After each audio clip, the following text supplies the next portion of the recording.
quiero gritar y no quiero hablar. Si vamos a relajarnos, ¿sí? ¿Está bien? Pasen al frente, ¿sí? No les voy a mostrar, pero si les veo lejos, sí quiero gritar. Bien. Un ratito. Buenos días.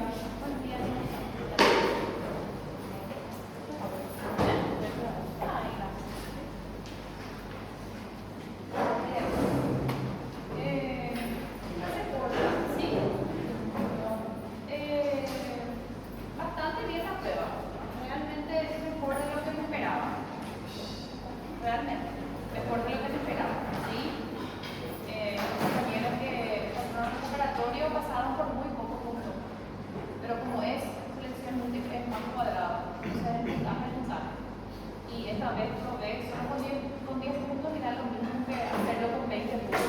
Solamente que con 20 me abre mayor posibilidad de contenido aquí para valorar. Pero el porcentaje de recuperatorio y de alumnos con buen puntaje es básicamente el mismo, ¿verdad? No sé si hay alguna duda especial de la prueba.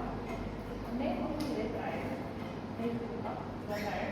Salí y mi duda estaba. Ya, se tuve que pasar por el lado Merine. Al final va a ser 100 questiones, ¿verdad? No, 50. 50 no me lo puedo, porque son mucho, me voy a poner por aquí todo el rato. Tengo que haber resultado en ese día, ¿verdad? Como quieres te pones.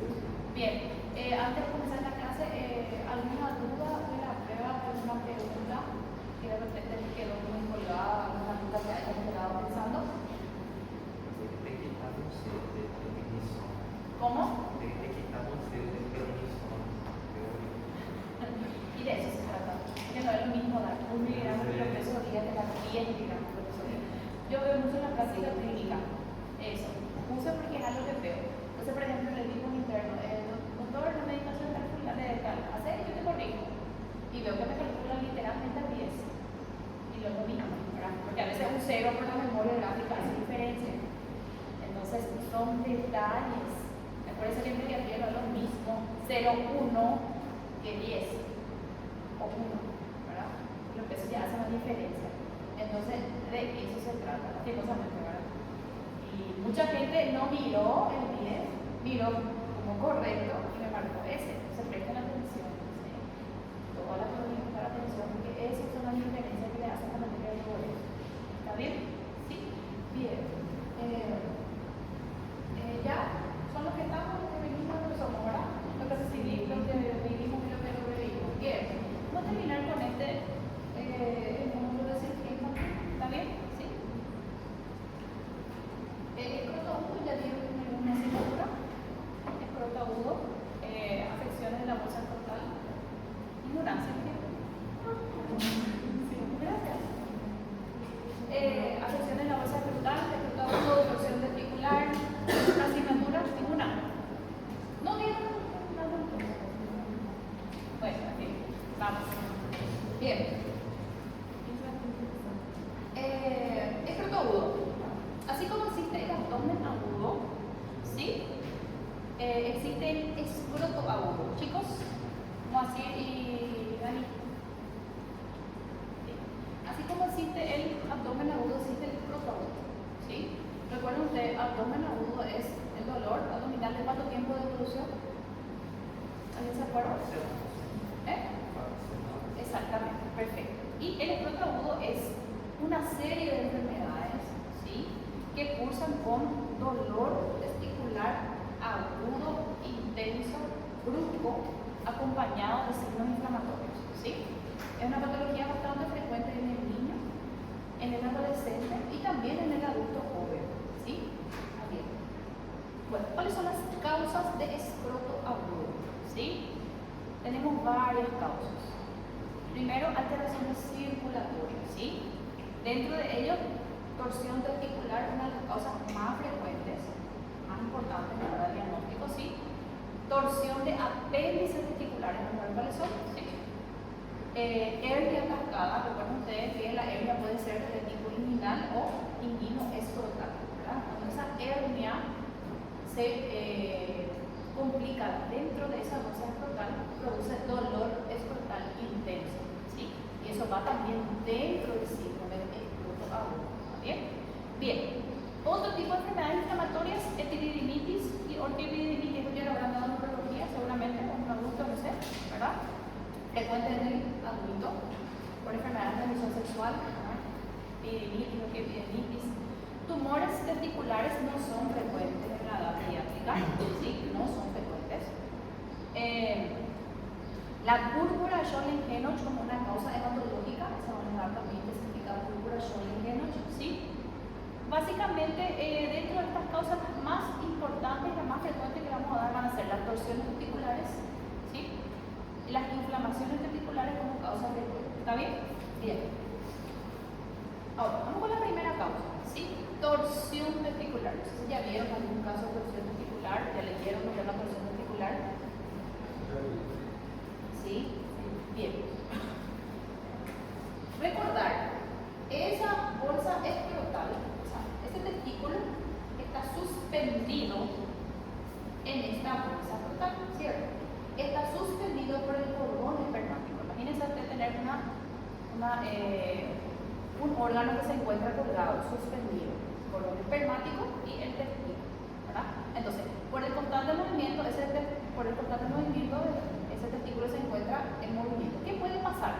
Que durante ese movimiento de ese testículo dentro de esa bolsa escrotal puede haber un retorcimiento. O sea, ese eje axial, el conducto espermático, fíjense de qué está compuesto. Está compuesto por conducto deferente, está compuesto por plexo venoso, está compuesto por arterias. O sea, imagínense que todo eso se retuerce. Entonces, quedaría más o menos así. Entonces, ¿qué es la torsión testicular? Retorcimiento o torsión axial del cordón espermático. ¿Sí? Buen día. Ahí está. Alimentina. Andrés Masuccini. Arthur Oliver. Presente. Bárbara Fernanda. Bárbara Caguardi. Presente. Beatriz Bebo. Presente. Bianca Costa. Brenda Camini. Brandon Williams. Caio Vinicius. Carolina Torres. Celeste Noemi. Clara Anay. Daniel Biorca. Daniel Soares.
tuerce, hay vasos.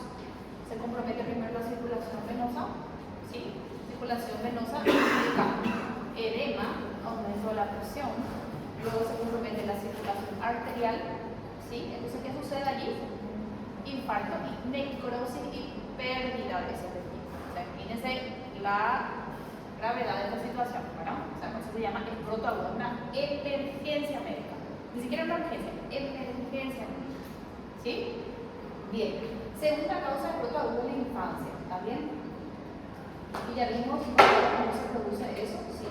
Bien, existen varias clases de torsión, ¿sí? Existe una clasificación, una torsión extravaginal, ¿sí? Y una torsión dentro de la túnica vaginal, que es la intravaginal, ¿está bien? Bien, ¿cuál es el cuadro clínico? ¿Cómo se produce esta torsión? ¿Sí? La mayoría de los casos, los casos más frecuentes son los extremos de la edad de vida, ¿sí? Primer año de vida o adolescentes. Los casos más frecuentes que se ven en nuestra práctica diaria es en los adolescentes. ¿Cómo se da el caso clínico? Generalmente hay el antecedente de algún movimiento brusco, ya sea práctica de deportes, ya sea descubrimiento corporal del adolescente, ¿verdad? Esas prácticas son frecuentes en la adolescencia, que se parece movimiento. Generalmente el niño adolescente se acuesta tranquilo y despierta a la mañana con torsión testicular. ¿Por qué? Generalmente se habla de la masturbación como un factor desencadenante, por un movimiento que desencadena esto, entonces se produce esa torsión testicular.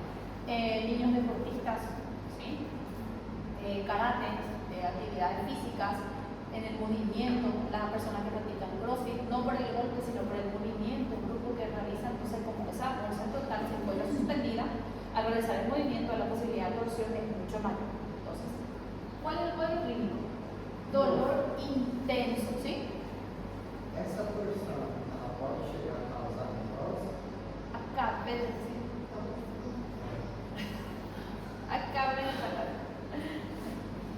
Bien, entonces se produce esa torsión, ¿verdad? Dolor intenso, agudo, ¿sí? Insoportable. Los varones que reciben algún trauma testicular, por más pequeño que sea, saben lo que es el dolor. Entonces, a la inspección, ¿qué se puede encontrar? Escroto, el escroto aumentado de volumen, ¿sí? Con signos inflamatorios locales. Testículos en posición alta en el escroto. Recordar, dos testículos, las bolsas escrotales, entonces cuando uno, generalmente la torsión suele ser unilateral, ¿verdad? Raras veces es bilateral, lo más frecuente que sea unilateral, entonces cuando se produce la torsión de ese testículo en una de las bolsas, se tuerce y queda para arriba, entonces hay una asimetría de esa bolsa escrotal. El que se torció fue más para arriba, ¿verdad?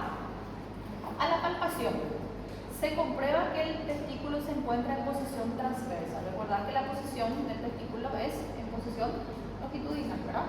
Ambos testículos, uno siempre más alto que otro, es lo anatómicamente normal que hay, entonces están en esta posición.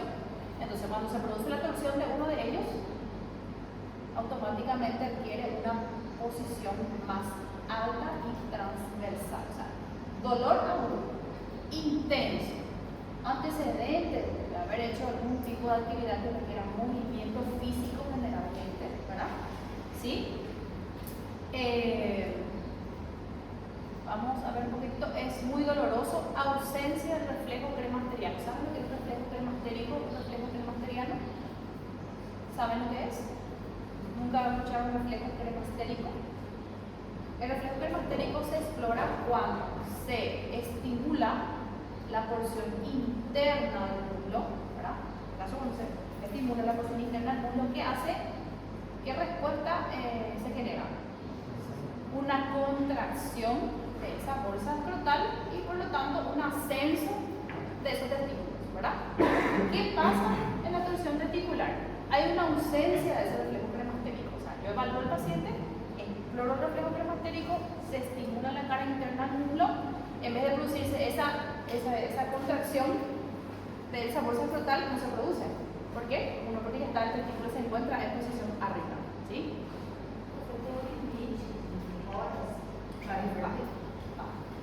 Vamos a ver, ¿sí? Bien. El dolor testicular aumenta con la elevación manual del escroto afectado. Eso se llama signo de PREM negativo. O sea, yo tengo las bolsas escrotales, voy a hacer el examen físico, encuentro dolor agudo, testículo afectado para arriba, transversal generalmente, y cuando voy a hacer el reflejo premonteriano se encuentra ausente, ¿sí? Y signo de PREM, ¿qué es? Cuando se eleva, o sea, ese testículo afectado voy a elevar. Al elevar, normalmente lo que debería hacer es aliviar el dolor. ¿Qué pasa en el caso de torsión? Cuando yo realizo esa maniobra de elevar, en vez de aliviar el dolor, se produce mayor torsión. Entonces aumenta el dolor. Eso se llama signo de PREM negativo. ¿Sí? Bien. Ok. Aquí tenemos una torsión testicular, testículo normal. Aquí se produce, ven, la posición horizontalizada que adquiere o transversa. ¿Sí? Bien. Expresión física, signo de Gouverneur se llama, que es un testículo elevado y horizontalizado. Muchos exámenes internacionales aparecen los signos, ¿sí? Los signos semiológicos. Preguntan, signo de PREM negativo. Al elevar el testículo no disminuye o por el contrario aumenta el dolor. Imagínense que ustedes agarren esto, lo lleven para arriba, va a generar mayor dolor. Se llama signo de PREM negativo. Y ausencia del reflejo premostérico, que es el reflejo que se produce al usar la cara interna del músculo, ¿verdad? Entonces no se produce esa contracción. ¿Sí? Ok. Bien. Entonces, esta imagen que está aquí se guarda un poquito en el cerebro. ¿Está bien? Sí. Bien. Tu pregunta. Torsión testicular. ¿Cuál es el pronóstico? ¿Sí? Si la torsión se diagnostica antes de las 6 horas, o sea, antes que haya pasado 6 horas, la recuperación testicular es del 90%. ¿Sí?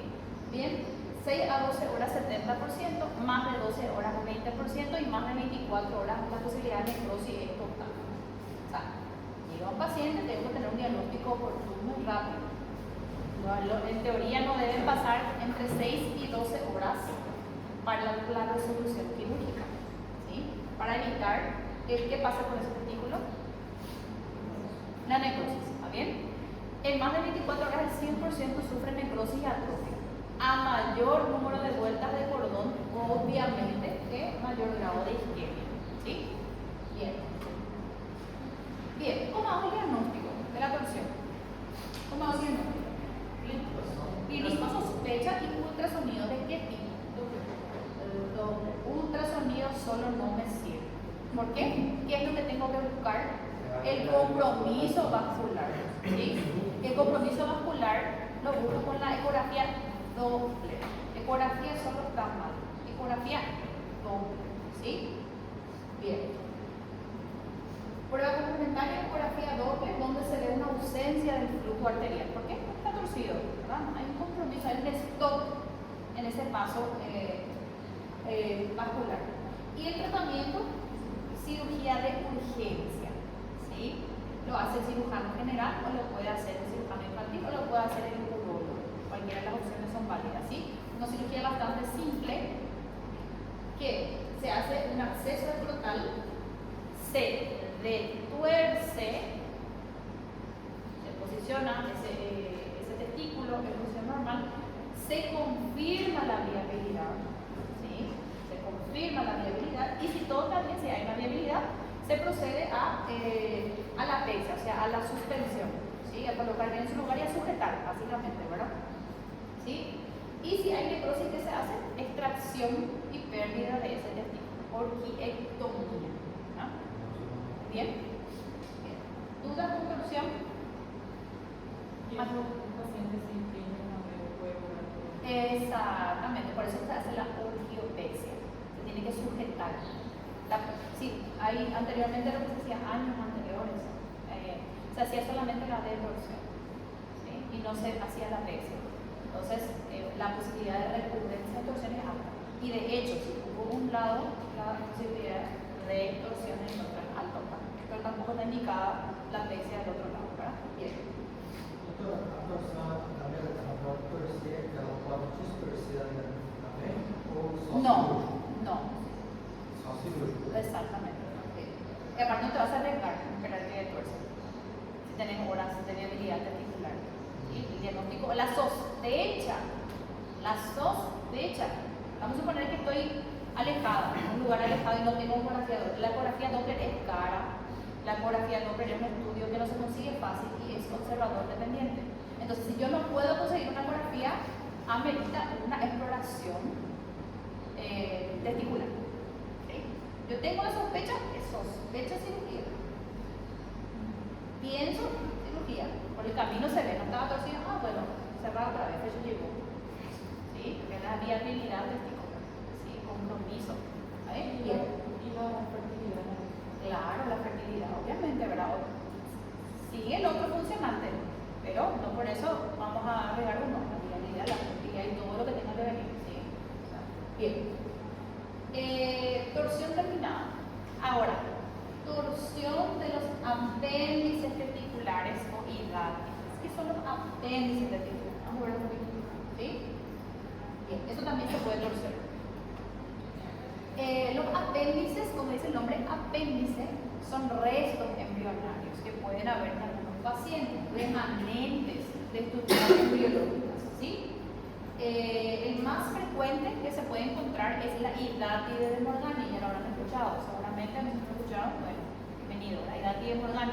92% de los pacientes pueden presentar la hidátide de Morgani. ¿Sí? En el epidídimo puede haber un remanente también embriológico, en el conducto deferente y en el cordón espermático también puede haber. ¿Sí? Estas son las hidátidas. ¿Sí? Esto es un testículo normal que tiene en algunos casos remanentes o restos embriológicos que se llaman apéndices o hidátidas. ¿Sí?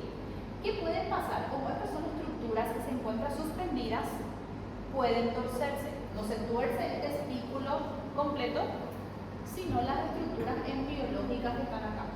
El más frecuente es la hidátide de Morgani, que es esto que está acá. ¿Sí? Se puede torcer y tener un compromiso vascular y por lo tanto también necrosal. Bien. ¿Cuál es la diferencia clínica entre una torsión testicular y una torsión de hidátide? Entienden que no es lo mismo, ¿verdad? La torsión testicular es la torsión completa de ese testículo, de ese cordón espermático, y la torsión de hidátides es la torsión de esos restos embriológicos que se encuentran suspendidos en alguna porción de ese testículo, ¿verdad? El más frecuente es el de Morgani. ¿Sí? Bien, ¿cuál es la diferencia clínica? El dolor primero, ¿verdad? Es menos intenso. Obviamente va a ser menos intenso la torsión de una hidátide, ¿sí? De una porción embriológica, que de una torsión completa. Primera diferencia. ¿Sí? Instalación gradual. Generalmente la torsión completa es súbita. ¿Sí? Está haciendo una actividad física, se acostó el adolescente, se despertó con un dolor intenso testicular. ¿Sí? En este caso es una instalación un poco más gradual. ¿Sí? Bien. Al examen físico, ¿qué puedo demostrar? Primera diferencia, el testículo va a estar en la posición normal o no normal. Normal, porque no hay una torsión total, ¿verdad? No va a estar transversal, va a estar normal, ¿sí? Solamente va a haber una porción o un punto doloroso a la palpación, que es el lugar donde se encuentra esa hidátide torcida, ¿sí?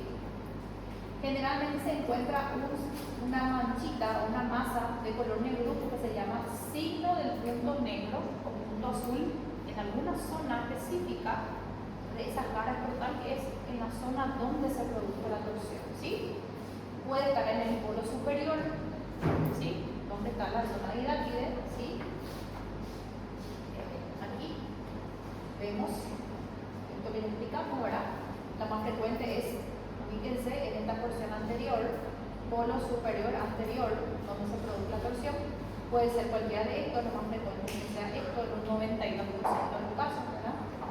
Bien, ya dijimos, aquí, clínica, dolor súbito, pero menor intensidad que la de la torsión, ¿verdad? Escroto en posición normal, localizado, como en el caso anterior, ¿sí? Hay un pequeño punto doloroso, que es en la zona donde se produjo esa torsión, ¿verdad? ¿Sí? Y en ocasiones puedo observar un punto negro o azulado en esta zona al examen físico, ¿verdad? Bien. ¿Cuál es el diagnóstico? ¿Cómo se hace el diagnóstico? Primero siempre sospecha clínica, pero obviamente que ante un caso de dolor testicular siempre descartar lo más grave, ¿verdad? Entonces, ¿qué prueba amerita? Una ecografía doble. Siempre que vamos a evaluar vascularización, tiene que ser doble. ¿Sí? Bien. ¿Y cuál es el tratamiento? En este caso no existe un tratamiento quirúrgico. ¿Sí? Se hace reposo, analgesia y una resolución en una semana. ¿Qué pasa? Esto que está aquí, este remanente, va a necrosar de por sí solo. Entonces tiene una resolución espontánea por sí solo. ¿Sí? Entonces, una hidátide no requiere, o sea, una torsión de hidátide no requiere una cirugía, requiere un tratamiento médico. Ahora, pregunto al auditor. Estoy ante un paciente con un dolor escrotal agudo.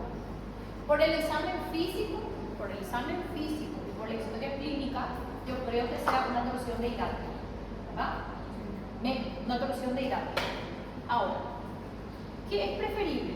Si no tengo un diagnóstico imagenológico, preferir siempre la cirugía para exploración, ¿verdad? Porque es algo que tengo que siempre descartar que sea una torsión posterior. Entonces, si hay dudas en el tratamiento, la cirugía siempre va a ameritar. ¿Me entienden? Ahora, si tengo un diagnóstico preciso, específico, por imagen o algo, hasta se pudiera optar por el tratamiento médico. ¿Estamos? ¿Entendido? Bien. Epididimitis. Esto ya lo vieron. Como vieron urología. Adultos. Patologías frontales, ¿no? Bien. ¿Por qué epididimitis? Es otra causa no tan frecuente en pediatría de dolor escrotal, un poco más frecuente en el adulto, ¿sí? Adulto joven, en el diabético también es frecuente la epididimitis, ¿sí? Bien, ¿qué es? La inflamación aguda del testículo y del epidídimo. Recordar, testículo y esto es el epidídimo, esta estructura que se encuentra en el polo postero superior de ese testículo. Entonces, ¿qué pasa con esta estructura? Se produce una inflamación del testículo y del epidídimo. Cuando es solamente testículo es orquitis, cuando es solamente epidídimo es epididimitis, pero lo más frecuente es que sea una epididimitis. ¿Sí? Bien. ¿Cuál es la causa? Generalmente es infección bacteriana. ¿Sí? Es un proceso infeccioso.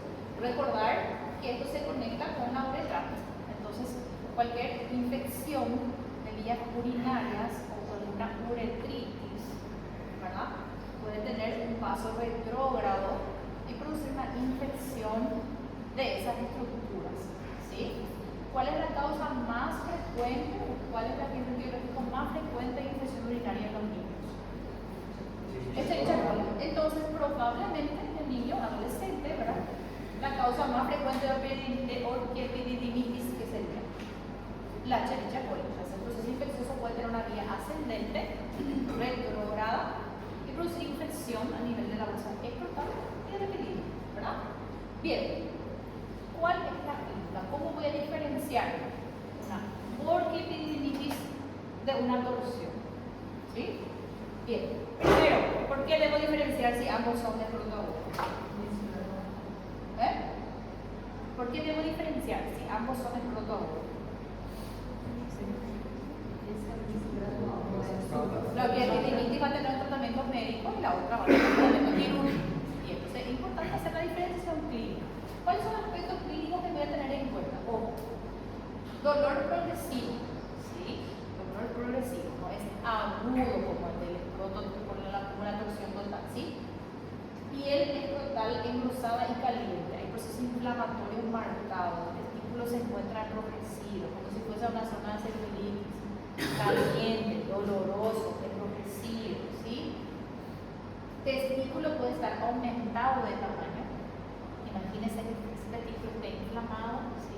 Se puede palpar incluso a veces el epidídimo aumentado de tamaño, ¿sí? No sé si hicieron alguna vez examen urológico. Al hacer examen urológico se tiene que palpar la localización de ese escroto y por encima de ese escroto en posición supero posterior se encuentra ese epidídimo. Entonces, normalmente se palpa una cabecita pequeña y corresponde al epidídimo. ¿Qué pasa en la orquideitis? Testículo aumentado de tamaño y se palpa con más facilidad ese epidídimo. ¿Por qué? Porque está inflamado, ¿verdad? Bien. Reflejo premasteriano presente. Primera diferencia con el escroto agudo, con la torsión. ¿Sí? ¿Cómo se encontraba el reflejo premasteriano en la torsión?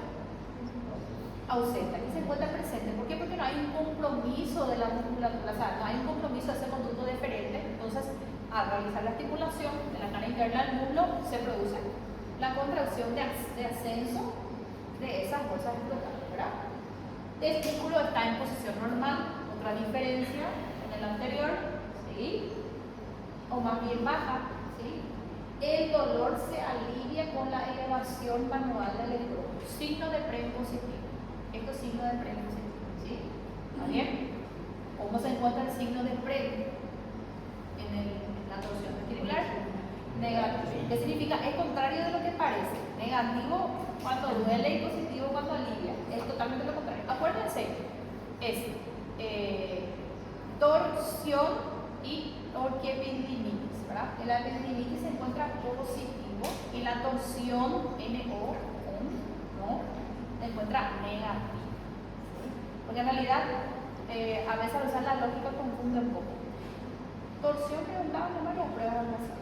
Y siempre preguntan, premasteriano positivo, pre-negativo. Se ponen esos signos y generalmente en los casos clínicos adolescentes, adultos jóvenes, las preguntas que hacen de estos casos o son de diagnóstico, hablando de los signos, o de la diferenciación entre una orqui o una torsión. ¿Sí? Bien.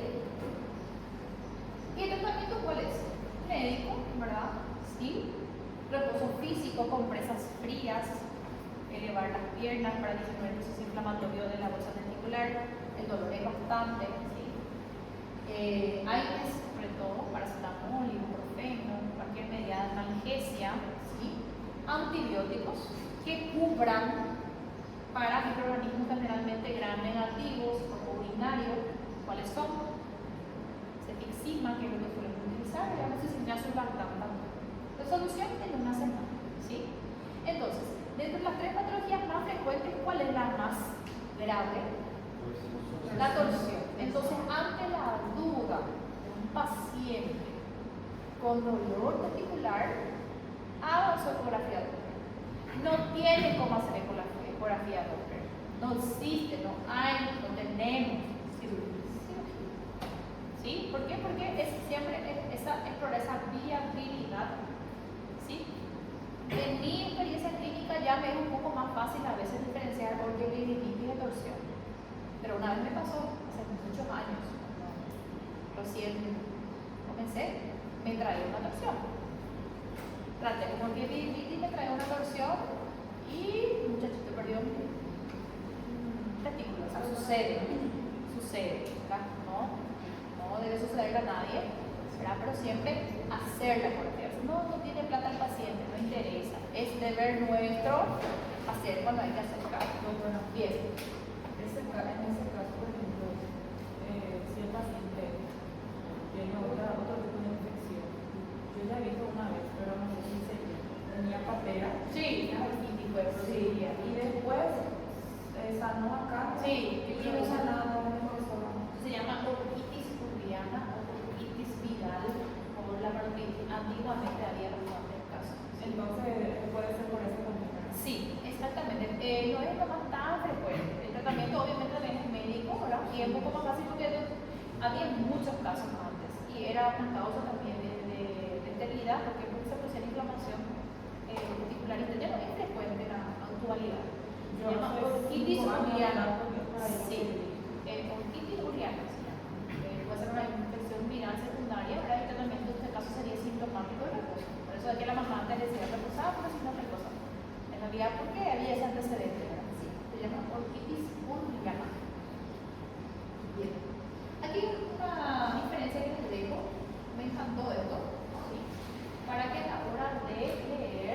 tengan presente las diferencias clínicas. Yo lo que voy a preguntar, no voy a preguntar muy rebuscado de esto porque tampoco vamos a ser cirujanos ninguno de los que estamos acá, por lo menos a simple vista, ¿verdad? Cirujanos infantiles, ¿verdad?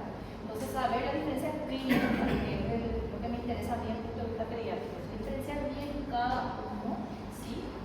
Y recuerda usted para el examen final, ya es integración de conocimiento. Esto puede ir dentro del TEC, esto puede ir preguntando dosis de medicamentos, esto puede ir preguntando cualquier cosa, puede ir en casos clínicos combinados. Tengan en cuenta siempre, ¿sí? Quando tem essa vaga, mais ou menos seria que às vezes pode ter signo de põe positivo e signo de põe negativo. Torsión articular negativa, torsión exactamente. Puede que sí, puede que no, porque depende de la localización del apéndice, ¿verdad? Pero es relativo, ¿no? Algo así tan. Eso no te van a preguntar el premio para la torsión de hilátides. Puede haber, porque a veces si de repente hay una torsión que se encuentra cerca del deferente, puede haber dolor, no es lo más frecuente porque la torsión la más frecuente es la que se encuentra encima del testículo, que es la hemorragia. ¿Está bien? Bien. Sigo. Hidroceles, esto es causa acá. Básicamente quedamos terminando lo que es protoagudo. Son otras patologías quirúrgicas, no mencioné hidroceles dentro del protoagudo porque no va. ¿Sí? Estos serían otras patologías escrotales de la infancia. ¿Sí? Esto ya lo habrán visto seguramente, hidroceles, con ¿verdad? Bien. ¿Qué es el hidroceles? Patología súper frecuente, hoy en día también. Acumulación de líquido peritoneal. Ojo, aquí ya no es protoagudo, ¿sí? Son patologías que está dentro del slide para no separarlo de la nada, ¿sí? Bien. Acumulación de líquido, ¿sí? Peritoneal entre las capas de la túnica vaginal y escrotal. Esto es lo normal, ¿sí? Normal haya una pequeña cantidad de líquido que permita ese movimiento fluido de ese testículo dentro de esa bolsa escrotal. ¿Qué pasa? El hidroceles hay una acumulación patológica de líquido. ¿Y de dónde viene ese líquido? La pregunta, ¿sí? Persistencia del conducto peritoneo vaginal. Recuerden ustedes que en embriología, ¿verdad? ¿En qué sitio anatómico se formaban los testículos? En el cuerpo. En embriología, cuando se estaba el proceso de formación, se forma a nivel del abdomen, ¿verdad? El abdomen. Entonces, ¿qué pasa con el crecimiento? Debe haber un descenso de esos testículos hasta su posición normal.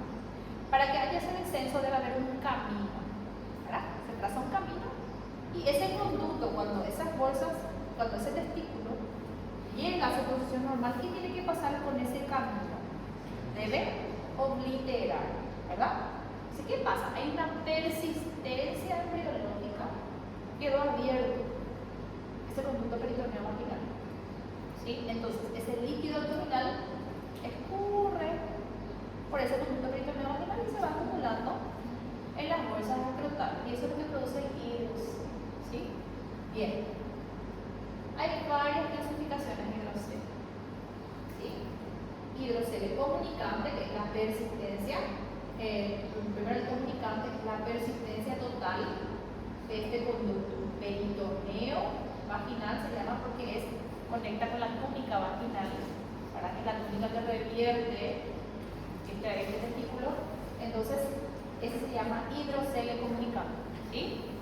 Ahora, hidroceles no comunicante cuando oblitera luego este conducto peritoneo vaginal, y también se llama hidroceles del cordón espermático cuando oblitera una parte aquí arriba y otra parte distal y se acumula un líquido a nivel íntimo. ¿Cuál es más frecuente?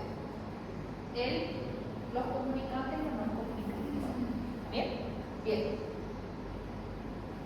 Ahora, el hidroceles comunicante, hay un defecto en el cierre del proceso vaginal, ya lo dijimos. ¿Sí? Esto no se cerró. ¿Sí? Y en el no comunicante, el líquido se produce más bien por una producción local aumentada de líquido. ¿Verdad? Bien.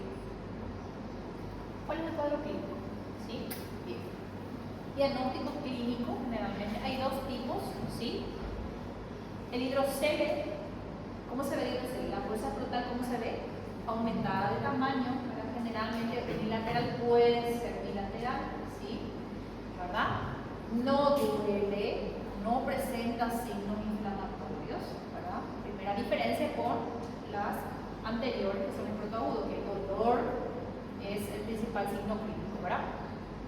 El hidrocele comunicante va creciendo durante el día. O sea, el paciente se levanta con una bolsa frontal aumentada y con el transcurso del día, ¿qué pasa? Aumenta el tamaño. ¿Por qué? Porque hay una persistencia de ese conducto y entonces va llenando de líquido durante el día, ¿sí? Mejora con el reposo, con las piernas elevadas, porque ese líquido que está va a tender a pasar otra vez la cavidad abdominal. El no comunicante no cambia de tamaño, ¿verdad? Con el día, la diferencia con el anterior, no desaparece durante la noche, ¿sí? Generalmente unilaterales, más frecuentes en el lado derecho, ¿sí? Bien.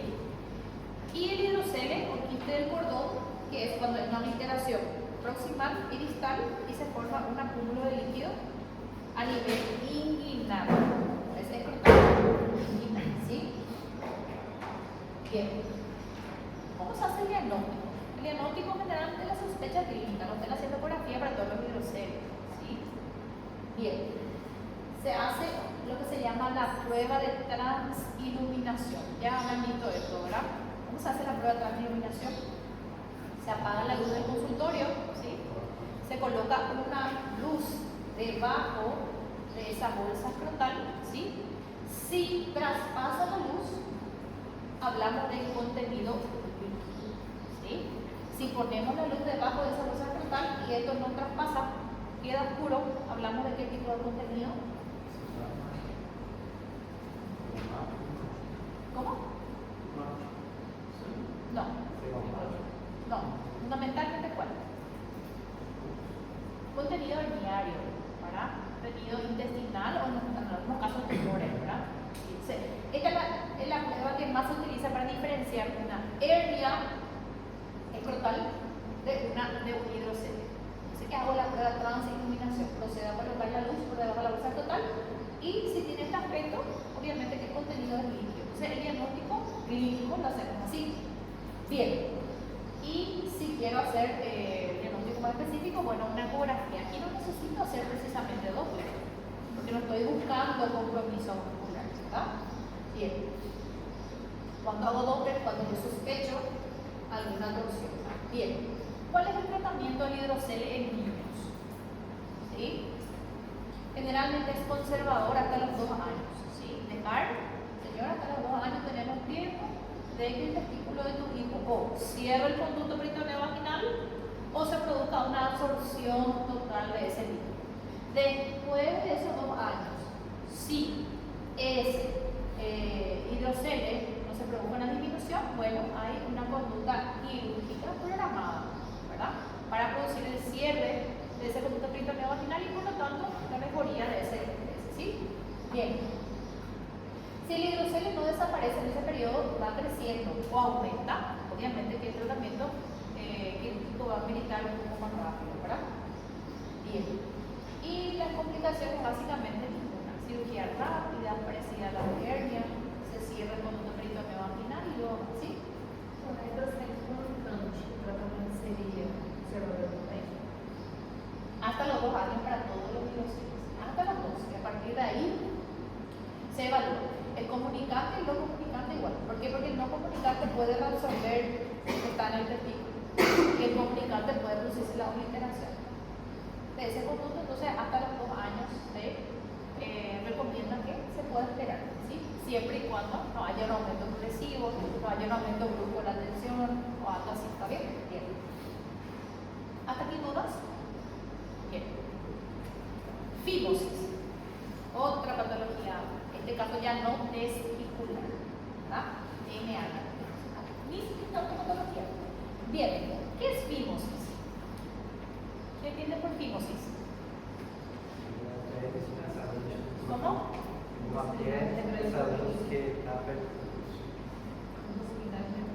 Y posibilidad de retraer el prepucio. Recordar que el prepucio normalmente se debe retraer, ¿sí? ¿Hasta qué edad es fisiológica esta fimosis? Ya lo vimos. ¿Hasta qué edad puede ser normal? Hasta los 3 o 4 años. 4 años generalmente, ¿sí? Anteriormente, recuerden ustedes lo que contábamos en las clases, que las prácticas en los consultorios pediátricos, ¿qué era? Iban los niños y vengo porque no sucede esto y esto, decía la mamá, con un bebé de 1 año o un bebé de 9 meses. Entonces, ¿qué hacían sanguinariamente los médicos? Era una circuncisión. Entonces, eso no se realiza, ¿sí? Es fisiológica hasta los 3 o 4 años. Bien, ahora vamos a ver qué casos son patológicos, ¿sí?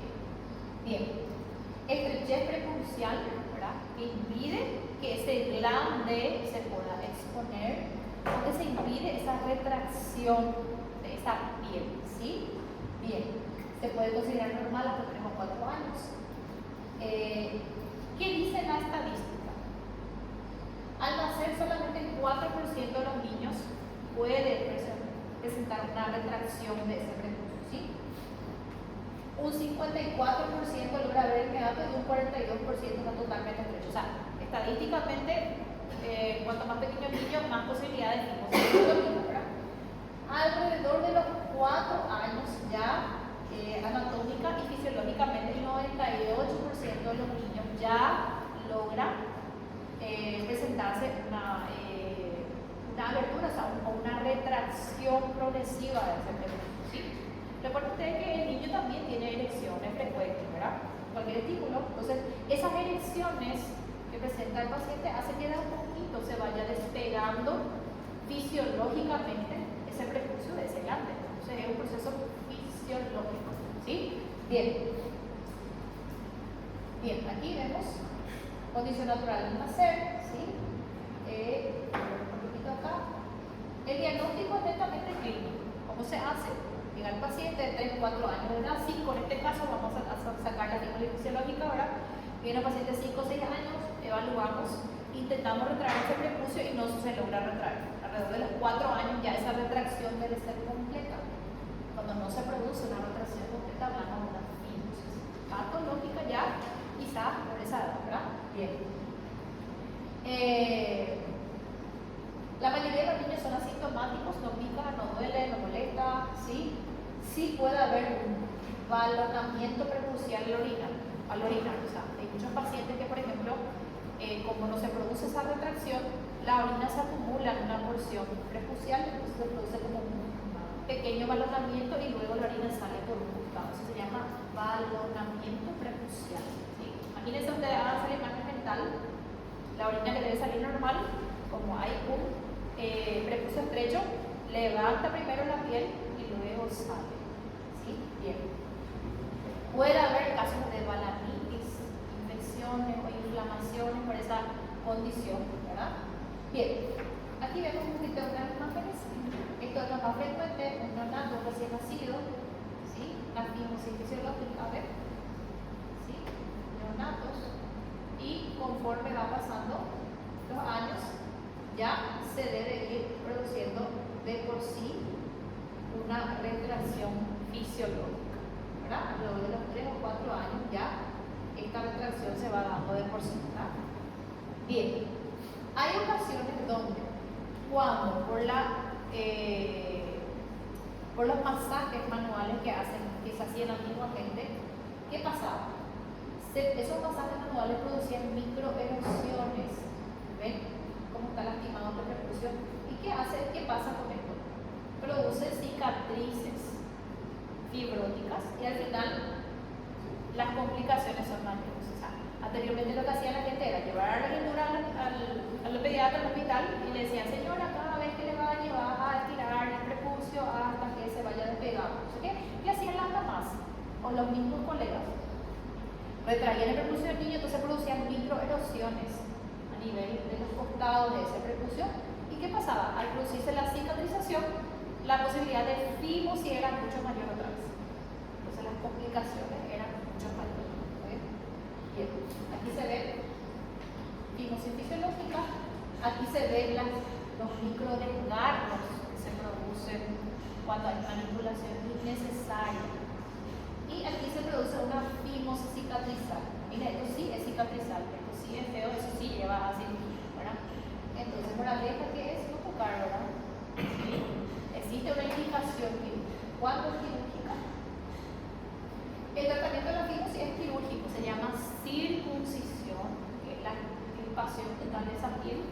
postectomía también se le llama. Actualmente ya hay gente que no quiere hacer la circuncisión, sino hacen leves cirugías plásticas nomás para solamente modificar esa porción estrecha.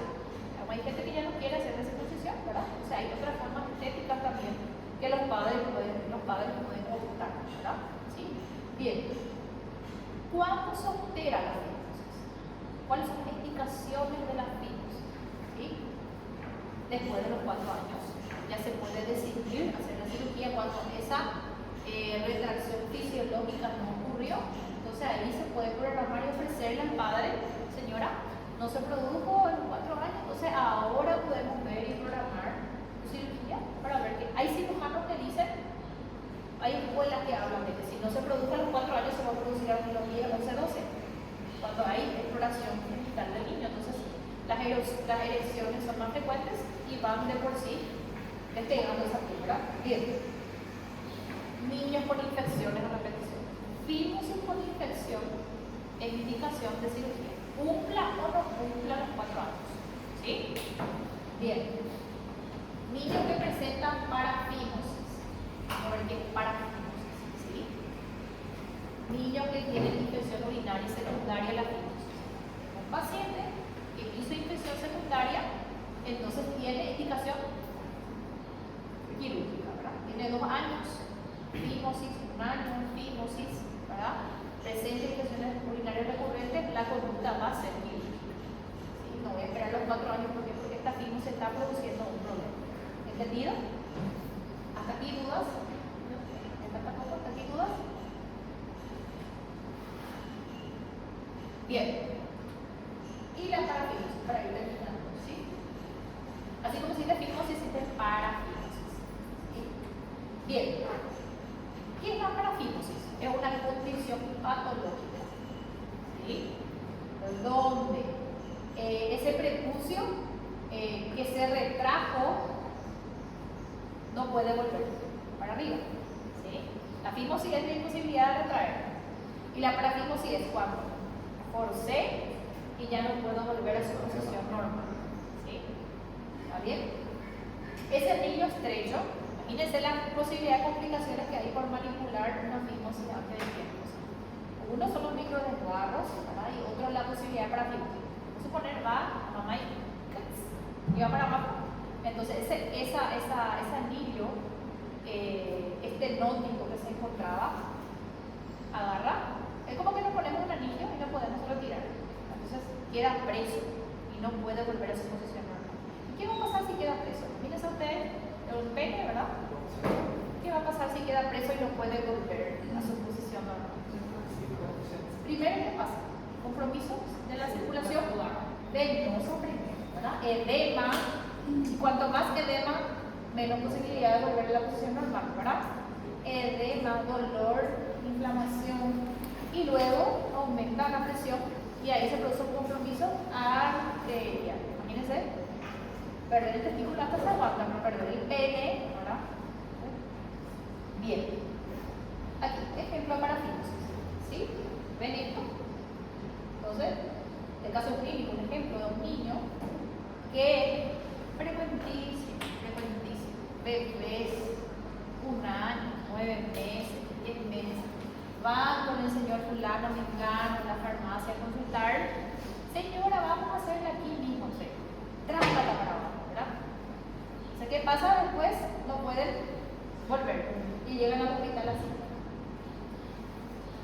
¿Sí? Entonces se queda preso esa niña fibrosa. Fíjense, el glande se inflama y cuanto más tiempo pasa, más se inflama esto y menor posibilidad de retracción manual, ¿verdad? ¿Sí?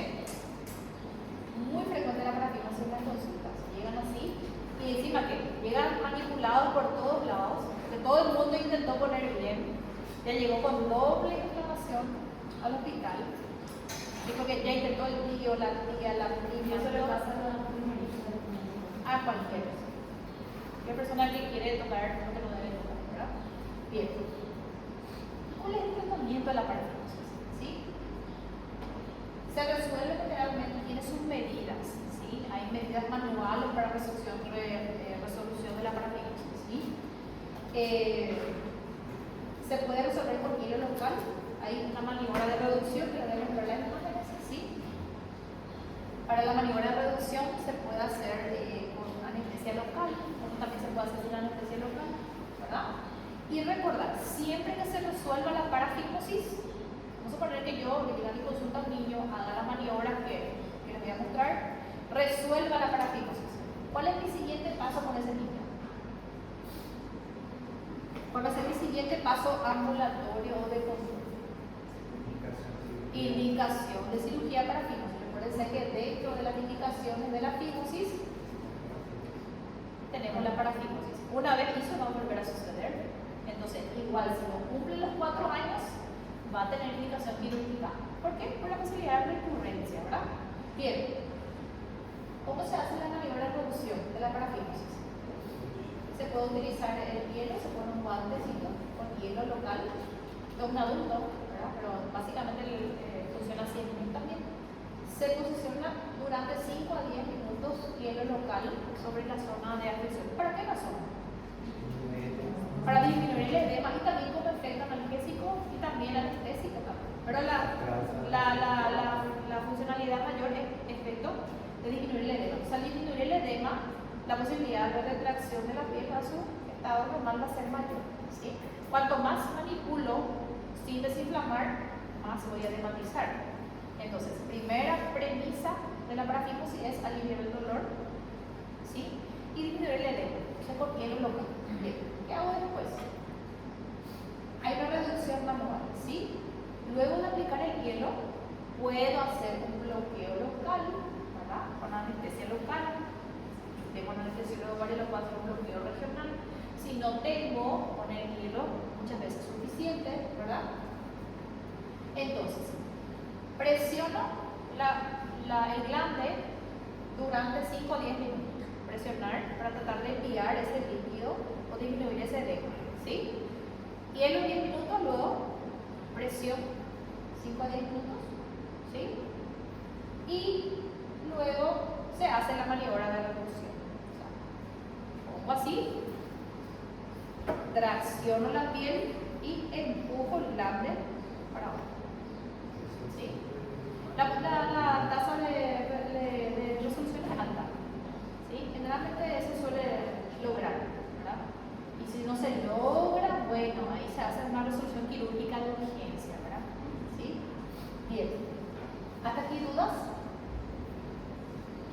Ahí revisión manual, no están así, yo nunca vi ningún sangrado, ¿verdad? Son imágenes un poco más, el niño no sangra. Generalmente se hace primero el hielo, luego se presiona y luego se procede a estirar la piel y empujar para atrás el glande, ¿está bien? Bien. ¿Estamos? ¿Dudas aquí? Chao, chao. Éxito, buen examen.